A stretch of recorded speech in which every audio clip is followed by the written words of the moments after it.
মিত্র Israeli প্রধানমন্ত্রী Benjamin নেতানিয়াহুর বিরুদ্ধে গ্রেপ্তারি পরোয়ানা জারি করা আন্তর্জাতিক অপরাধ আদালতের উপর নিষেধাজ্ঞা জারি সংক্রান্ত একটি নির্বাহী আদেশে সই করেছেন যুক্তরাষ্ট্রের প্রেসিডেন্ট ডোনাল্ড ট্রাম্প। মার্কিন এক কর্মকর্তা বিষয়টি নিশ্চিত করেছেন। নেতানিয়াহুর সঙ্গে বৈঠকের দুদিন পর এই নির্বাহী আদেশে সই করলেন ট্রাম্প।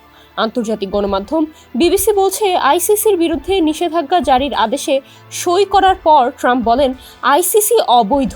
এটি যুক্তরাষ্ট্র ও আমাদের ঘনিষ্ঠ মিত্র ইসরায়েলকে লক্ষ্য করে ভিত্তিহীন পদক্ষেপ নিচ্ছে।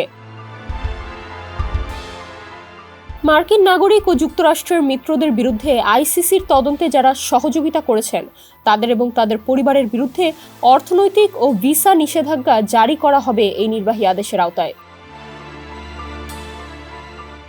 যুগোস্লাভিয়ার পতন ও রুয়ান্ডা গণহত্যার প্রেক্ষাপটে নিপীড়ন, নির্যাতন ও যুদ্ধাপরাধের অভিযোগ খতিয়ে দেখতে 2002 সালে আইসিসির যাত্রা শুরু হয়।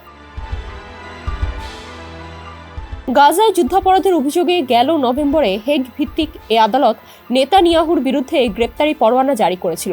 ইসরায়েল তাদের বিরুদ্ধে ওঠা যুদ্ধাপরাধের অভিযোগ অস্বীকার করে আসছে। আইসিসি একই সঙ্গে হামাসের এক কমান্ডারের বিরুদ্ধেও পরোয়ানা জারি করেছিল। ট্রাম্পের নির্বাহী আদেশে বলা হয়েছে, আইসিসির সাম্প্রতিক কর্মকাণ্ড হয়রানি, নিপীড়ন ও সম্ভাব্য গ্রেপ্তারের মুখোমুখি করে মার্কিনীদের ঝুঁকিতে ফেলার এক বিপজ্জনক নজির স্থাপন করেছে। যুক্তরাষ্ট্র আইসিসির সদস্য নয়। যুক্তরাষ্ট্র বারবার সে দেশের কর্মকর্তা ও নাগরিকদের ওপর আইসিসির বিচার প্রক্রিয়া প্রত্যাখ্যান করেছে। এর আগের মেয়াদেও ট্রাম্প নেদারল্যান্ডসের হেগে আইসিসির ওপর নিষেধাজ্ঞা জারি করেন। আফগানিস্তানে যুক্তরাষ্ট্রের বিরুদ্ধে যুদ্ধাপরাধের অভিযোগ তোলায় তিনি এ নিষেধাজ্ঞা জারি করেন। পরে সাবেক মার্কিন প্রেসিডেন্ট জো বাইডেন এটি প্রত্যাহার করেন।